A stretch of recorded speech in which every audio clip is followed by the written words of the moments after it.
L'heure de l'info éco. Bonjour Christophe. Bonjour Florent. Vous nous parlez aujourd'hui de cette grande première des chefs d'État de l'Union européenne qui vont consacrer un dîner entier aux relations avec la Chine. Christophe, dites-nous tout.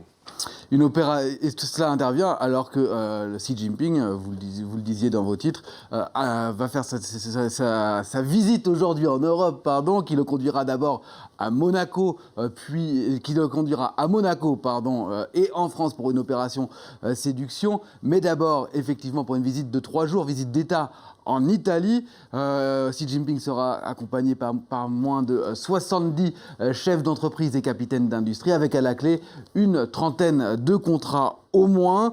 Mais surtout, l'Italie deviendra probablement samedi le premier pays du G7 à signer un accord et rejoindre la fameuse route de la soie, nouvelle route de la soie, grand projet chinois, avec à la clé là des investissements dans plusieurs ports italiens, en particulier celui-ci à Gênes et surtout celui de Trieste qui, à terme, deviendra la principale porte d'entrée stratégique pour les produits d'exportation chinois en Europe.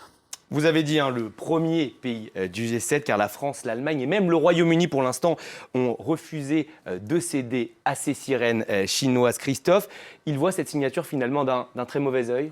Car une fois de plus, un pays européen fait cavalier seul. Alors que Bruxelles aimerait une réponse unique et unie face à la Chine afin d'obtenir des garanties sur ses investissements et des réciprocités. Car aujourd'hui, si la Chine peut assez facilement investir en Europe, l'inverse n'est pas vrai. Les entreprises européennes font face à un certain nombre de restrictions lorsqu'elles investissent en Chine, notamment aussi une obligation de transfert de technologie. La Commission européenne parle ainsi dans un document pour la première fois de la Chine comme d'un rival et surtout aussi d'un concurrent économique en quête de leadership technologique. La Commission dont il faut clarifier les intentions. Elle présentera la Commission européenne ce soir aux chefs d'État européens un plan d'action, notamment pour lutter contre les pratiques déloyales et pour obtenir une relation économique plus équilibrée.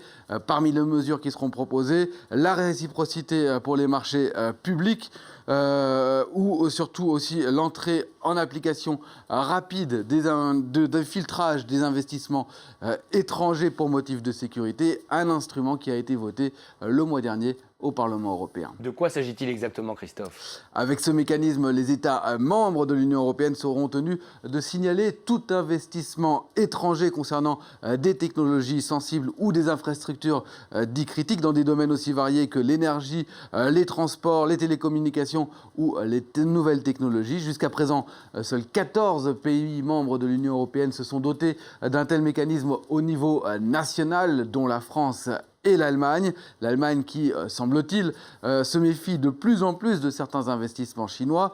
Ainsi, l'été dernier, pour la première fois, le gouvernement fédéral a posé son veto à la reprise d'un fabricant de machines qui s'appelle Leifeld Metal Spinning par un groupe chinois. Vous voyez ici l'une de ces usines. Il faut dire que Berlin a vécu comme un véritable traumatisme la reprise en 2016 du fabricant de robots KUKA, auquel il n'avait pas pu s'opposer, à tel point que le gouvernement allemand veut aller encore plus loin pour freiner l'appétit chinois sur ses investissements, sur la reprise de certains de ces groupes. Il a annoncé hier sa volonté de créer d'ici la fin de l'année un fonds d'investissement d'État pour investir dans des groupes jugés stratégiques si ces derniers sont menacés d'OPA hostiles.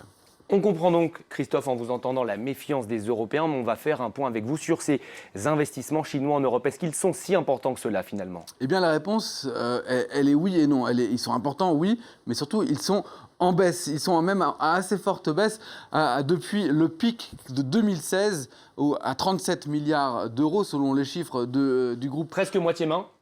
Exactement, c'est ce que j'allais vous dire. Alors, j'allais juste vous dire que ces chiffres que j'ai choisis, ce sont ceux du groupe Merix. Il y en a d'autres qui sont assez différents, mais ils vont tous dans le même sens. C'est que depuis ce pic, il y a eu une baisse d'environ 40%. Depuis 2010, ces investissements se font surtout au Royaume-Uni, qui est le premier choix de très loin des investisseurs chinois en Europe, devant l'Allemagne, que vous voyez ici, l'Italie, là-bas, et la France qui est quatrième, mais avec des investissements qui se faisaient l'année dernière dans des domaines aussi divers que l'automobile, les services financiers, la biotech ou bien la santé, mais avec toujours, vous le voyez, comme point commun des investissements dans l'innovation ou les nouvelles technologies, d'où la méfiance, Florent, des Européens qui retrouveront leurs partenaires chinois pour un sommet européen, Union européenne-Chine, qui aura lieu le 9 avril prochain. Merci beaucoup Christophe Dansette, c'était l'info.